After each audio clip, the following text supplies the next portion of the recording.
Pencemaran adalah kerusakan yang ditimbulkan karena adanya aktivitas makhluk hidup atau ketidakseimbangan di alam karena adanya aktivitas manusia yang mengganggu. Dampak dari pencemaran lingkungan adalah keseimbangan alam akan terganggu, seperti terputusnya mata rantai, terganggunya ekosistem, dan lain sebagainya.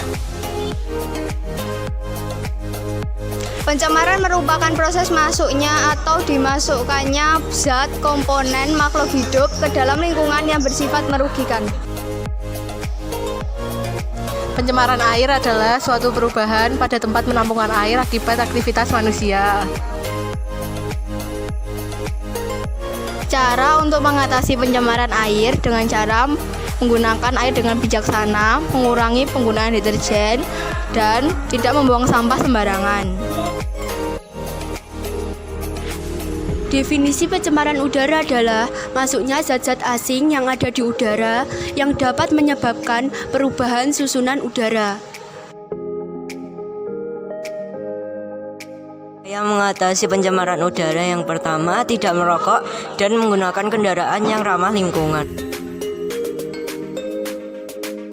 Pencemaran tanah merupakan masuknya atau dimasukkannya bahan pencemar yang berasal dari kegiatan manusia sehingga mengubah kondisi tanah alam.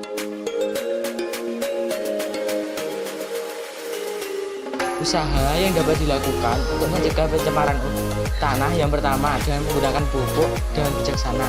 Yang kedua, tidak membuang sampah sembarangan. Dan yang ketiga, menyaring limbah sebelum dibuang ke tanah.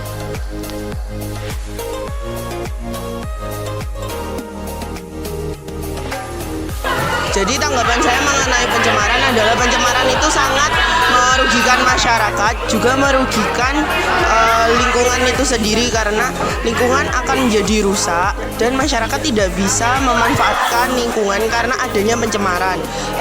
Lalu masyarakat juga bisa terkena berbagai penyakit karena pencemaran tersebut.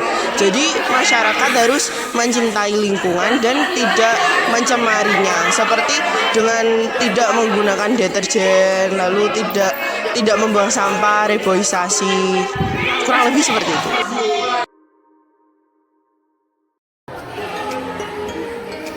Peran di udara bisa berdampak bagi lingkungan, seperti jarak penglihatan kita berkurang, terus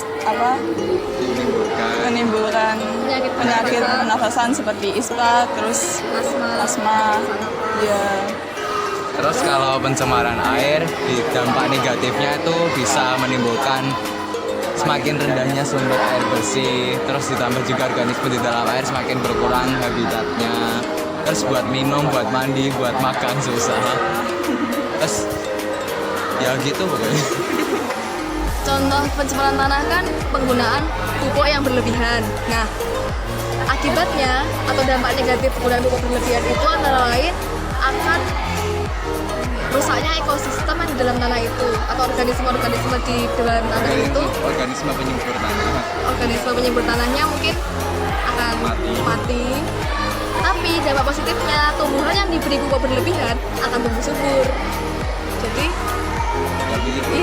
Jadi kesimpulannya pencemaran baik tanah, tumbuhan, pencemaran tanah, air ataupun udara memiliki dampak positif dan dampak negatif sendiri yang tentunya tergantung pada pemakaiannya.